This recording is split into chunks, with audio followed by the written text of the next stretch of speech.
Hey, what's up, guys? We're going to do the news live this week. Dane was supposed to be here, but he forgot.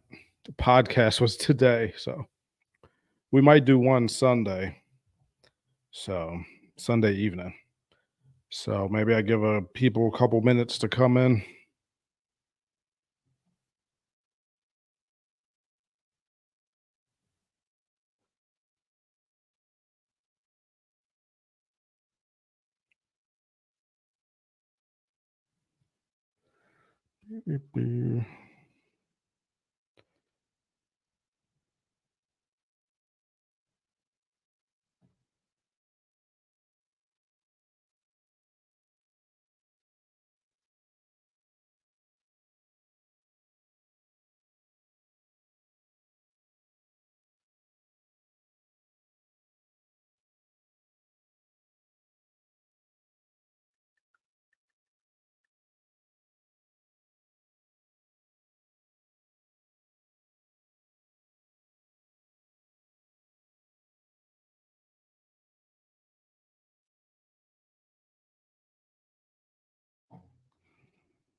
All right, well, we'll go ahead and get started.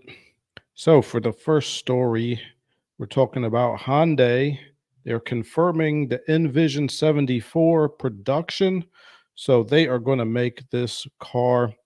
To me, it looks kind of like the DeLorean, but I did some nerd research for you guys, and there's a little bit more of a backstory to this vehicle. So, let's get to the news first, though. Says Hyundai appears to have quietly confirmed the Envision 74, which will reach production after years of speculation. So it looks like one of the one of the people in charge of their vehicles, one of their executives didn't want to make this vehicle, but recently in the 2024 CEO Investor Day, they did a presentation about the company's future plans, and there was a big old slideshow in there. And one of the slides said that the Hyundai will launch 21 new electric vehicles by 2030, and listed under planned in and Genesis models is the Envision 74 as what it describes as a high performance EV. So, when they were talking about making this before, they were saying it was going to get an electric battery pack and a hydrogen fuel tank that would drive electric motors with a combined horsepower of 670 and 664 pound-feet of torque.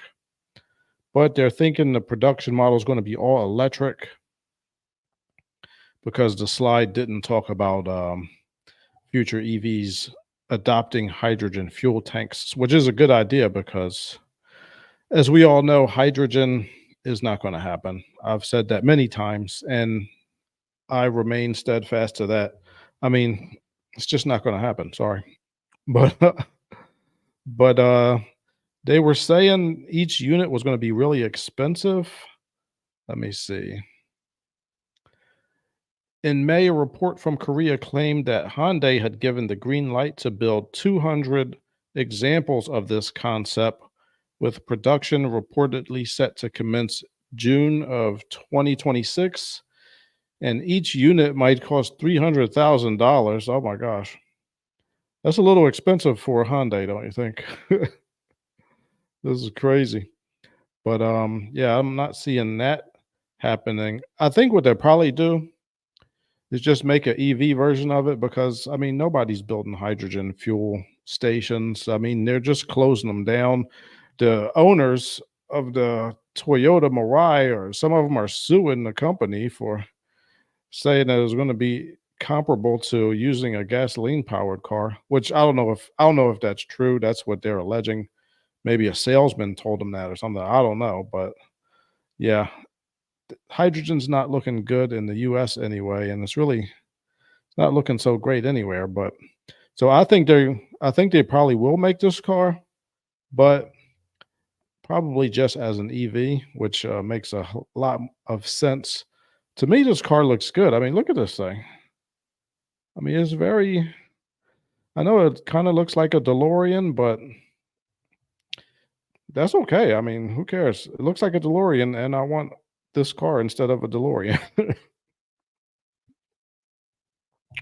But let me tell you about my nerd research I did about this. So, I remember when Hyundai's came out in the US. I mean, I was really young at the time, but I remember when they came out, and to me, they were always like a ripoff of Honda because I really liked Hondas at the time. I was a little kid, but I still liked Hondas. My mom had a like a '85 Honda Civic, and I really liked that car. And then Hyundai came out, and Hyundais were terrible when they first came out. They were in the US, I think they were the cheapest car you could possibly buy. I think they were like 5 or $6,000. And that was like, I remember it being, I think it was the cheapest car you could possibly buy. And yeah, I thought they were terrible. Everybody thought they were terrible because they would just fall apart. But since then, Hyundai's have gotten a lot better. So I don't think that this thing will fall apart. But but yeah. So what was I going to say? So my nerd research indicated that Hyundai has actually been around for a long time.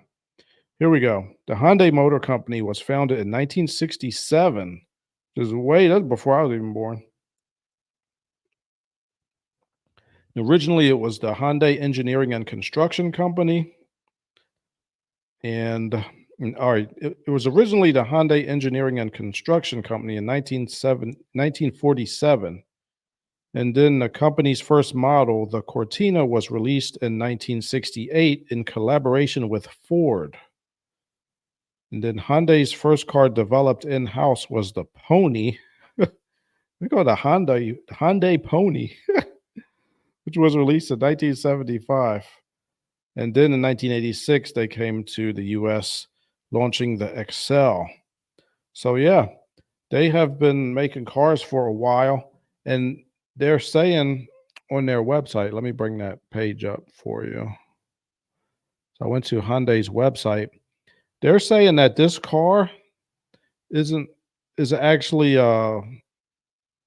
it's I guess it's a continuation to one of the concepts, a concept car that they made a long time ago. Now let me show you this concept car. Let me bring that up.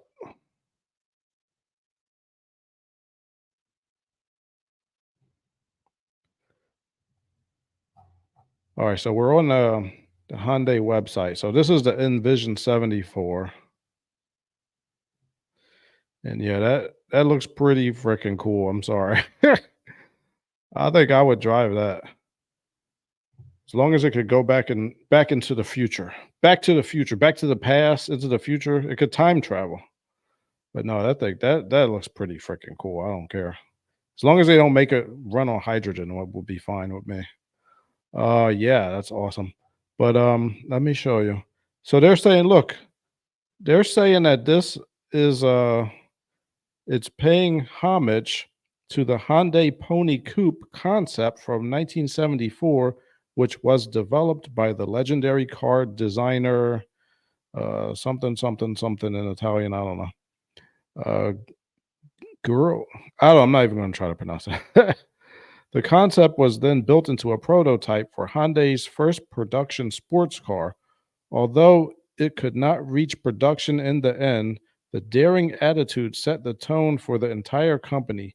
50 years later, we are exceeding the wildest dreams with imagination and courage. All right, well, there we go. They're having courage. Now, look, this car does not look quite like the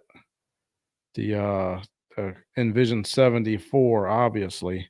I still think the Envision 74 looks like the Back to the Future, the DeLorean, but it looks a little bit like this Pony coupe from 1974, I guess. That would be before the DeLorean, though. The DeLorean came out in the 80s. So I don't know. I guess it's a mishmash. Either way, it doesn't bother me if they did rip off the DeLorean because it looks awesome, and I would uh, I would drive one as long as it's not $300,000 and running on hydrogen. Oh yeah, see the interior looks pretty cool. Very unique design. Very unique. I'm liking it. Yeah, lose these hydrogen tanks and we'll be fine. Hyundai. You got to sell this for like 40 or $50,000. You can't 300 nobody's well, I can't say nobody, but I don't think a lot of people are looking for a $300,000 Hyundai. I mean, that's a lot of money. But yeah, so this thing is looking pretty cool, you guys. All right, so this is the pony. It does look a little bit like the pony. I don't know. Maybe did the DeLorean rip off the pony? What the heck is going on? Who named it the pony anyway? Why would you name a car a pony?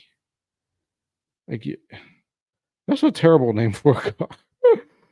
Why would you just cars are supposed to have like especially sports cars are supposed to have like masculine names. Like pony? I want to drive my pony around the street, you guys. All right, yeah, this looks cool though, man. Man, that's cool. Goodness gracious, Hyundai. Who is designing your cars? Give them a raise. Yeah, just make see the right price is so important. You make it cost too much money, nobody's going to buy it. Even the best car in the world, if it costs too much, I mean, your audience can't enjoy it. But yeah, you got to name it something cool, price it within range, and then I think people will buy it, and then you'll be in business, Hyundai.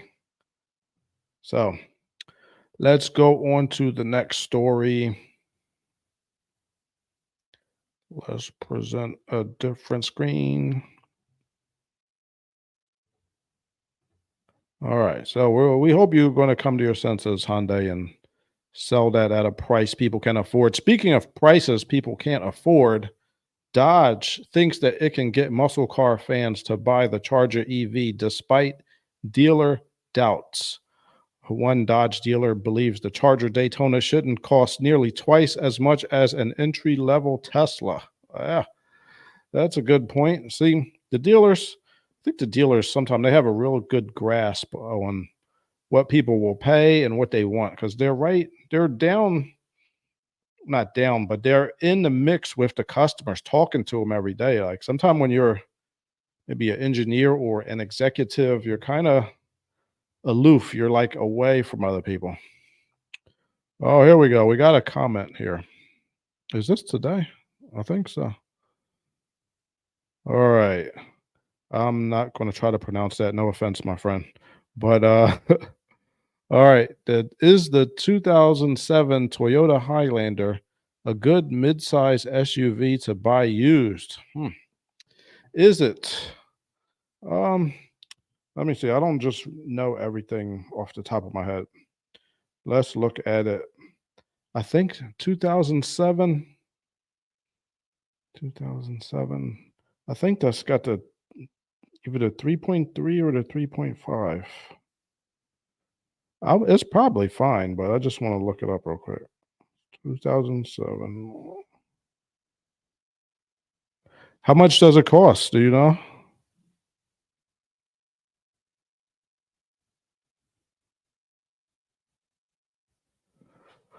Duh, duh, duh. What is yes, that's the 3.3, it looks like. Yeah, 3.3 is a good engine. Let's see, it's got two engines for the Highlander, the 2.4 liter four cylinder or the optional 3.3. Let's see, 2.7 or 2.4. Let me see. I know some of those. Now, there's a big debate on this channel. A lot of people try to say the 2.4 liter engine is a oil burner, but the problem is not all 2.4 liters have the low compression piston rings. Only some years of that have it. Because I know my 2004 Toyota Camry has a 2.4-liter engine, and it does not have low compression piston rings, so it doesn't burn that much oil, even though it's pretty old. I don't know. I'd probably go ahead and get the 3.3-liter V6 if you have a choice. I think by 2007 that probably had low compression piston rings. All right. I mean the 3.3-liter V6. Yeah, I'd get that one over the 2.4. Now, I don't know if you've been watching my channel, but that's just like step one to buying a used car is getting a year range and the engine that you want. Then step two is checking the Carfax to you got to look for a lot of stuff on the Carfax. You want to make sure it's not have like 3 and 4 and 5 different owners. That's usually a terrible sign because, when a car has a lot of owners, then it's like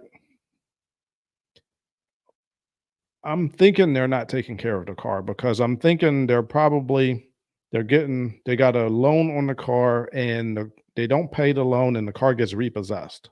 That's what usually is what happens. So you want to avoid cars like that because they don't pay the car note. I mean, they're probably not getting the oil change. They're probably not changing the trans fluid. They're probably not doing anything. So yeah, so you want to look at the Carfax. I got several videos on the channel of how to look up the Carfax for free. It usually works if it's being sold by a dealership online. They usually you can get to their website and see the Carfax online. If they don't have that, have them print it up. Be like, look, I'm not buying the car unless I can see the Carfax. So have them print up the Carfax. You want to make sure it's not a salvage title. Make sure it's not a rebuilt title. You want a car that has been in your state. Sometimes when they switch states, they they don't include everything that has happened in the old state. There might be accidents that get washed away, or it might go from rebuilt to not having the rebuilt clause on it. So try to get a car that's in your state. And then if they have the maintenance history on there, that's a real positive. You can see like the oil changes and stuff. And you can see that there's not a whole bunch of accidents. And then you can make sure that there's not odometer fraud. Let me tell you, my friend, odometer fraud is everywhere right now. Like, well, I'm not going to say it's everywhere, but it's very easy to do. Now, you think that with the digital dashes that they have now, with it just coming up digitally, that is hard, but it's actually very easy. And I'm not going to go into how you do it, but criminals, they know how to do terrible stuff.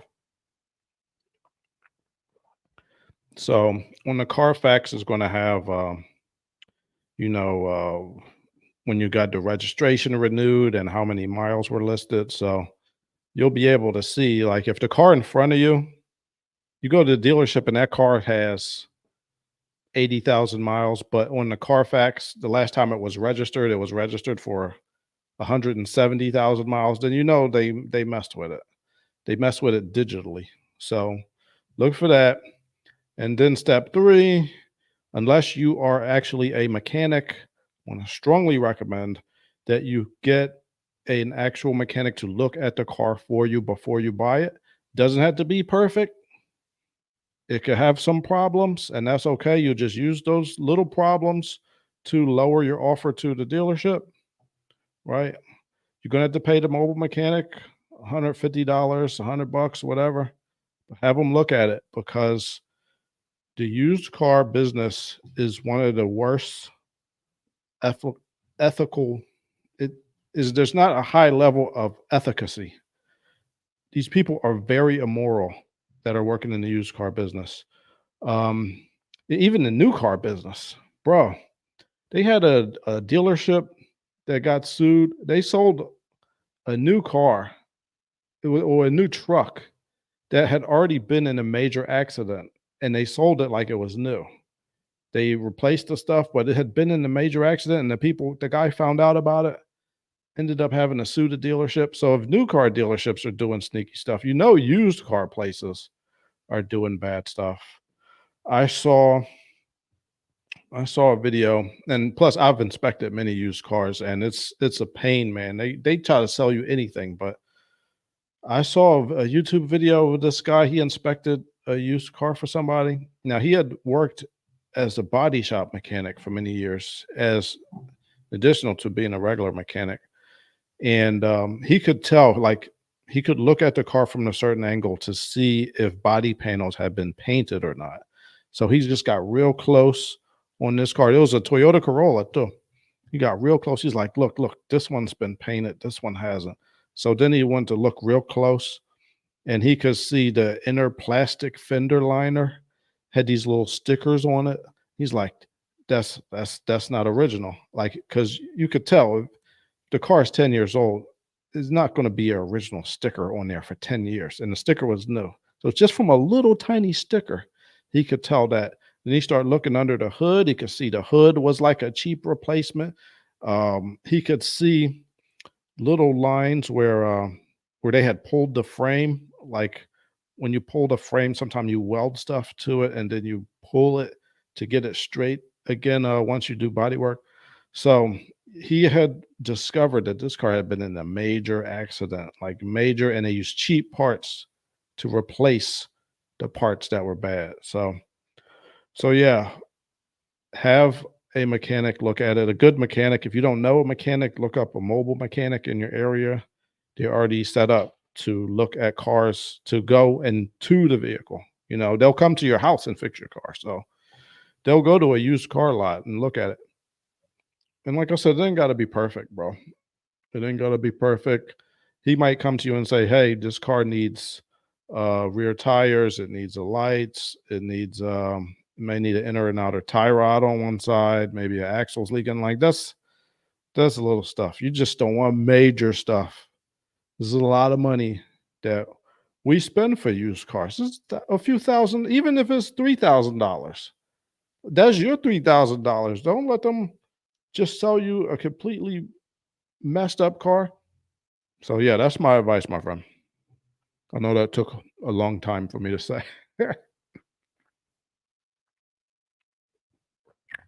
But you got any other questions before I move on to this Dodge story?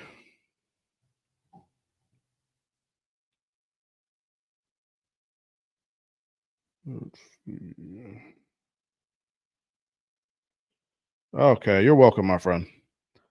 You are welcome. So you could continue. You could join us in the live, or I will, or yeah, I'll go ahead and go to the story. All right, Dodge thinks it could get muscle car fans to buy the Charger EV, and I don't think it's going to happen. But let's see what they have to say. So Dodge's new chief executive, Matt McClear, who succeeded Tim Kuniskis in June, which was a couple months ago, he believes the brand can lure some traditional muscle car buyers to switch to electric power with the new Charger Daytona, while also attracting new customers to the brand. Okay. Well, I'm sure that he hopes that is what's going to happen. Now, I'm not a Dodge guy. I do like Dodge, but I mean, I'm not like a Dodge. Like I have to have every car be a Dodge. But I do like Dodge. I owned a Ram ProMaster, so that's similar to a Dodge. But yeah, I'm looking in the comments and I'm seeing videos online. People are not happy with this EV muscle car, and I think very few Dodge guys are going to buy this. I think they'd be better off focusing on new customers. But let's see.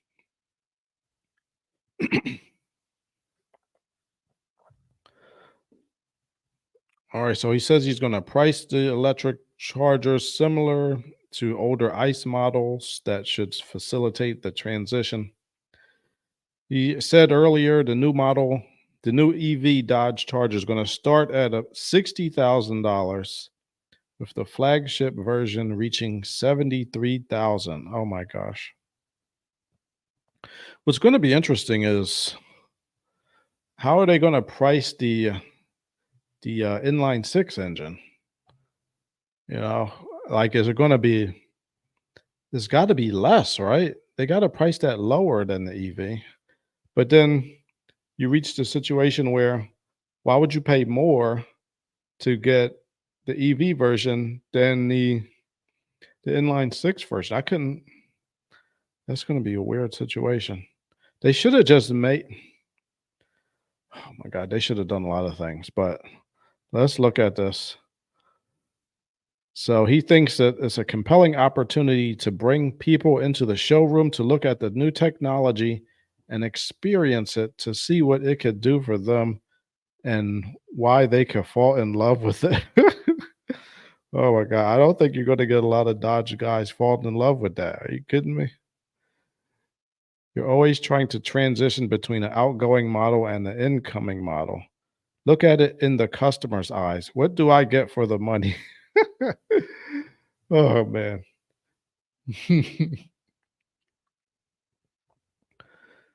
Oh goodness. Why do I want to test it? That is a good point. Why do you want those? We never went after the Camaro and Mustang from a pony car standpoint. We went out with muscle cars with straight line performance. That's where we could win. Yeah, but I don't know. I mean, are they making a Charger EV? I don't think so. They got a Mustang EV, but I don't think, I don't know. No one is bringing anything like this to the market. So that's when we can stand out. Yeah, I mean, there's a reason why nobody's bringing any of this to the market. Goodness gracious. That's when our fans recognize that we're helping them show off their personalities and what they want to be. What? Who hired this guy? Oh, where is Tim Kaniskis? Can we get Tim Kaniskis back? However you pronounce his name. Tim Kaniskis. Somebody get him back. We need him back. This guy doesn't understand. Ugh, this guy does not understand Dodge guys. I swear he doesn't. Oh, goodness. So, Michael Harrington, the general manager of the Huntington Beach Chrysler Dodge Jeep Ram, believes the electric Charger is too pricey and expresses skepticism about its ability to attract customers. So they thought they were going to come out with a nice price plan. You could buy a Tesla now for 30,300 a month. 300 a month? Are you sure that's not 30,000? I think maybe he means lease a Tesla for 300 a month. 30,000 is not 300 a month. I can tell you that. We're going to double the price, just not going to work. To get the new customer with the new tech and the new look and all that, I would have thought they would have come out more aggressively in pricing for the EV.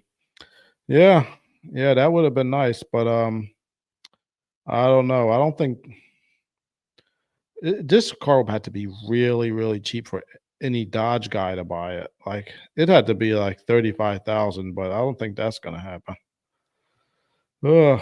So they haven't announced a price for the new twin turbocharged 6-cylinder that will arrive in the first quarter of next year in coupe and sedan forms.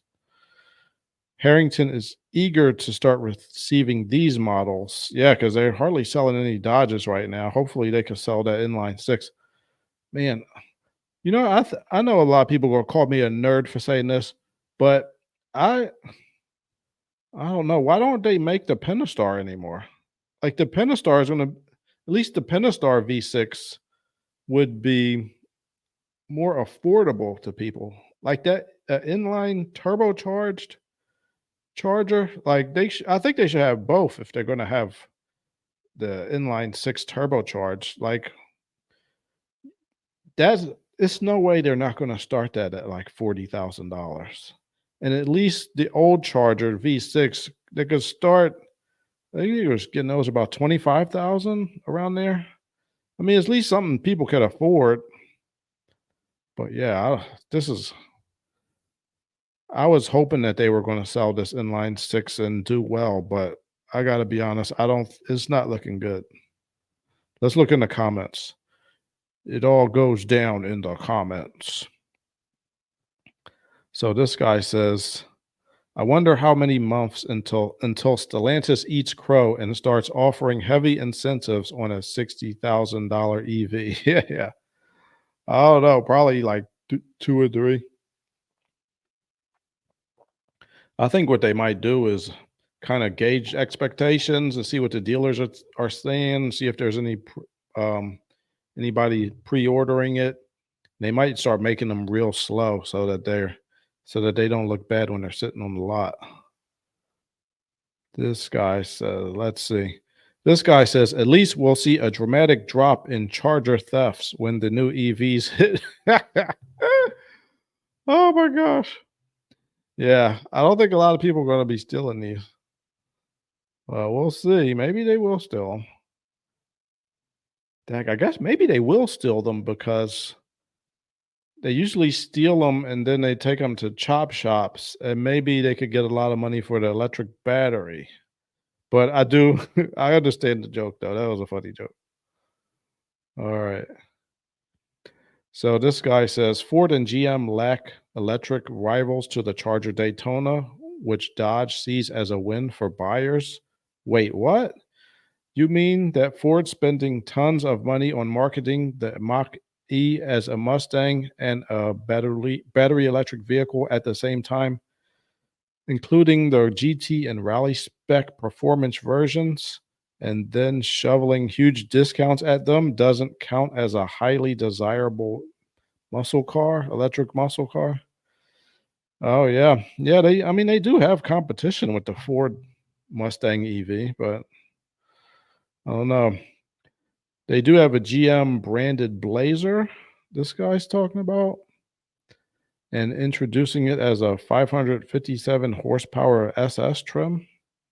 All right, well, I mean, I understand your point, but the Blazer is not really like a sports car, but I get the point. So,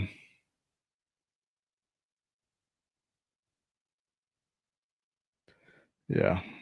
I don't think I don't think they're too much worried about that electric Mustang. It really a lot of people some people do buy it, but I don't know. I just never thought it looked that great, to be honest. I like the look of the regular Mustang, if I'm gonna be honest.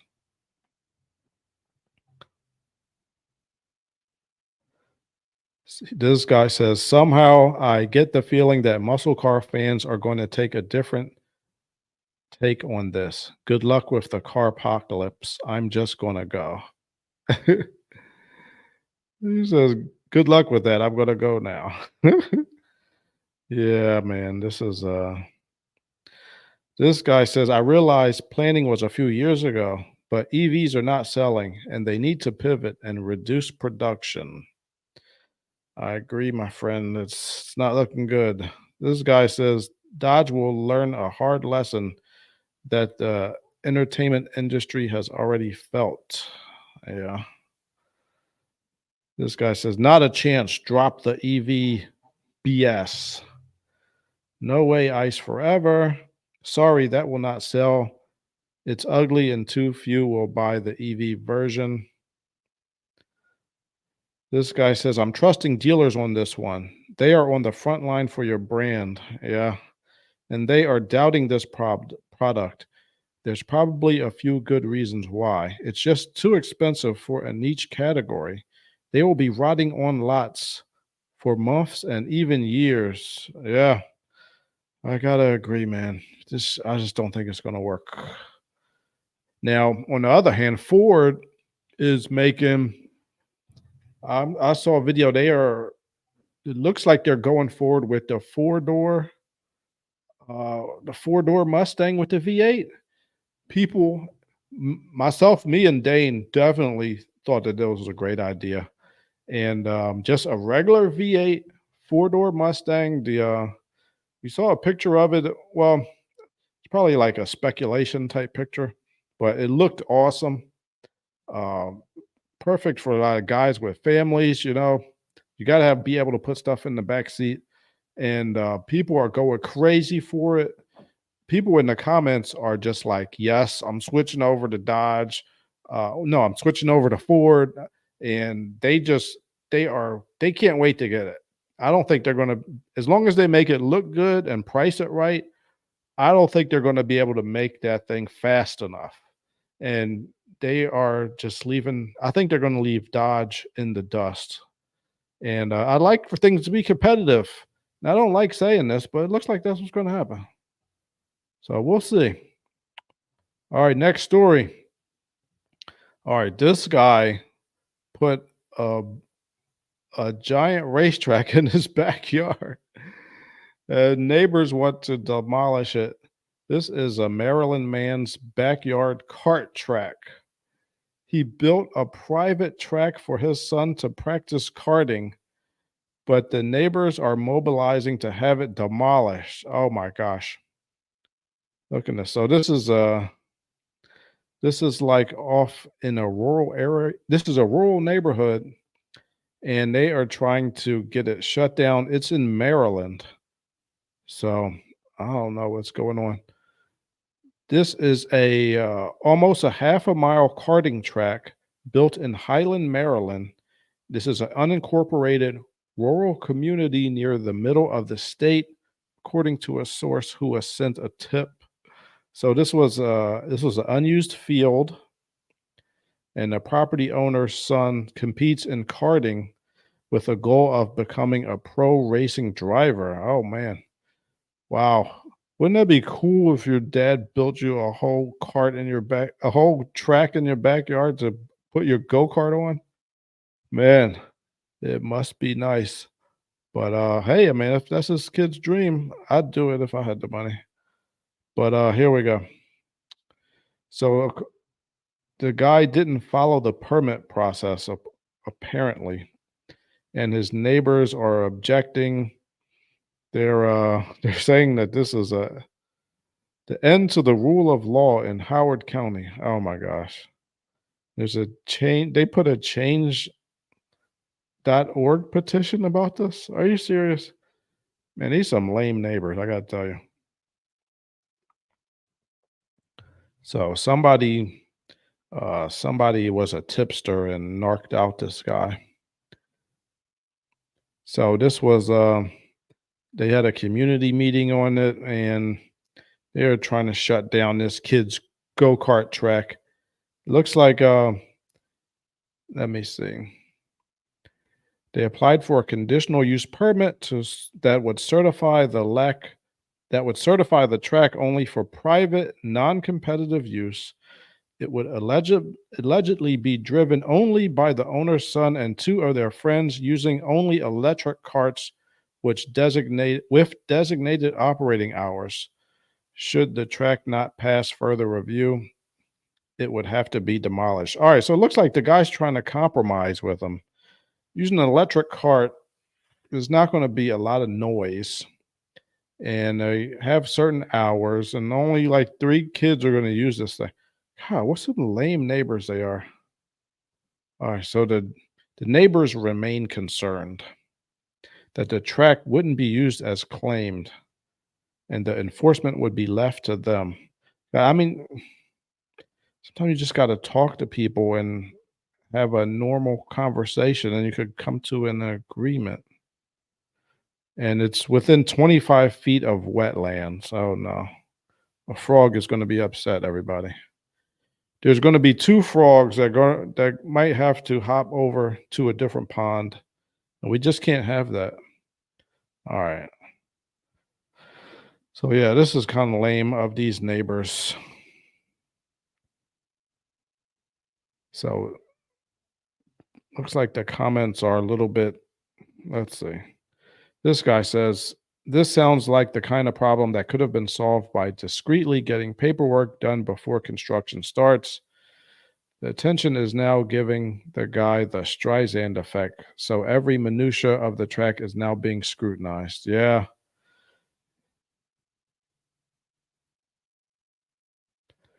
He tried not to have Yeah, he tried to not have the paperwork to build it and now is whining he spent money on it. Yeah, man, I guess, but come on, man. This is freaking America. This guy says, screw them. It's private land. Make them prove the noise is a problem or let them pound sand. Yeah, exactly. He didn't have a permit to build the thing in the first place. This guy says he broke the law. Rip it up.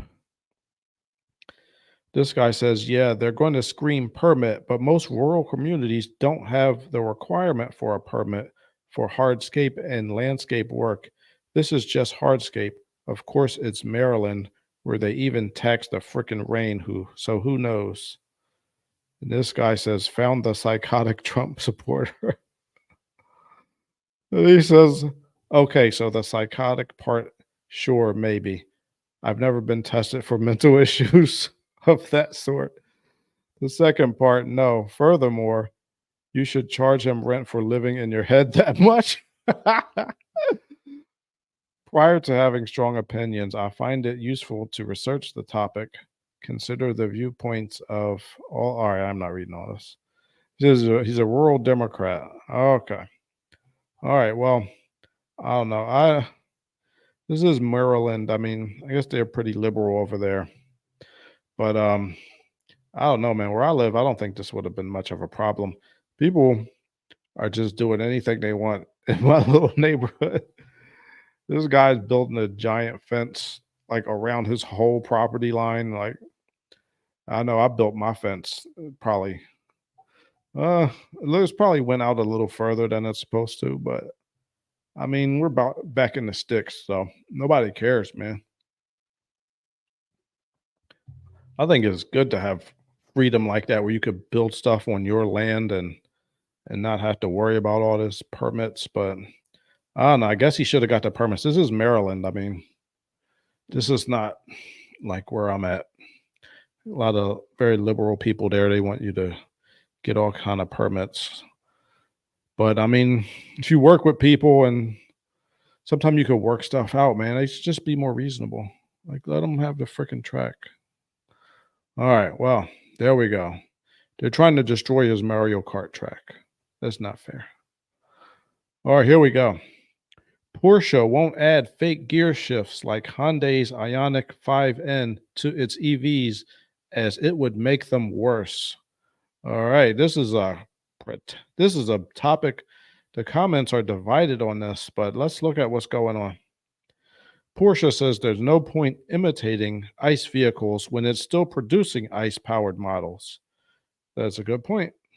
The company says using such a system would make its electric vehicles worse. And they're saying the Cayman and Boxster will morph into EVs in their next generation. Well, we'll see about that. We'll see what the people have to say about that because they don't buy what they don't want, as like every OEM is figuring out quick, fast, and in a hurry. All right. They're saying a number of brands have launched performance-oriented EVs in the last few years. Hyundai amongst those who have managed to stand out thanks to the Ioniq 5N. There are several reasons for this. Among the most significant are the variety of models and settings it has to add emotion and driving involvement, including simulated gear shifts. All right, man. I don't know. I think a lot of these people that write these articles are so into EVs, and I don't think they're understanding what the people want as far as this. Now, the people that buy a Hyundai EV are completely different customer to somebody who is going to buy a Porsche EV. They're not necessarily going to like the same things. So, if Porsche feels like their customers don't want something like this, I think you just have to go with them on that. Like, not all EVs have to be the same. So let's see what this guy from Porsche has to say. Porsche development driver Lars Kern said his team has driven the Ioniq 5N but decided against adding fake shifts to its EVs. Obviously, we look into what the competition does, but our perspective on this is always why should we make something worse? I mean, because in like just how it translates power or how power is applied, the electric engine is better than an ICE engine. So we figured there's no reason to simulate what has been in the past. We looked at it, but I don't see the point of using it to make I don't see the point of using it to make it feel like a combustion engine because it's not. So we don't. We don't want to fake the combustion engine because we still produce production combustion engines. So we don't see the point of doing it. See, that is a really good point. And I made a similar point about this about the Dodge EV when they wanted to where they put the fake exhaust sounds in it. Like people, I feel like they don't like fakes. Like just be what you are. So if you are an electric car, why are you putting these fake gear shifts in there? Like I just don't get it. Now, I've never driven an electric EV with the fake gear shift system, but I don't know. I want to hold off. I want to hold off on judging it until I've actually driven one. Like I've driven an EV before, but not one with a fake gear shift. So I'll hold off my personal opinion until I've actually driven one. But I see what this driver is saying. Like, if you're an EV, just be an EV. Like, it's there's got to be no way that it feels exactly like shifting a regular Porsche with a manual transmission. I don't get it. Let's see what the comments have to say. This guy says, "Poor decision, Porsche. You should have been the one leading the charge, but now too proud to admit the 5N is brilliant at its mission. Sad." Are you serious? The 5N? You really going to compare that to a Porsche electric vehicle? Are you out of your mind? Uh, and they're making the car. They're just not making it the way that you want them to make it. So, you know, you don't luxury brands, I feel like they lead the way as far as innovation and new features and everything. You see stuff in luxury brands years before it makes it to the regular brands. So they're in the leadership position. They're not going to follow just because Hyundai did something. Like that doesn't make any sense. This guy says, I think Porsche is right about this. Mimicking ICE in EVs is absolutely stupid.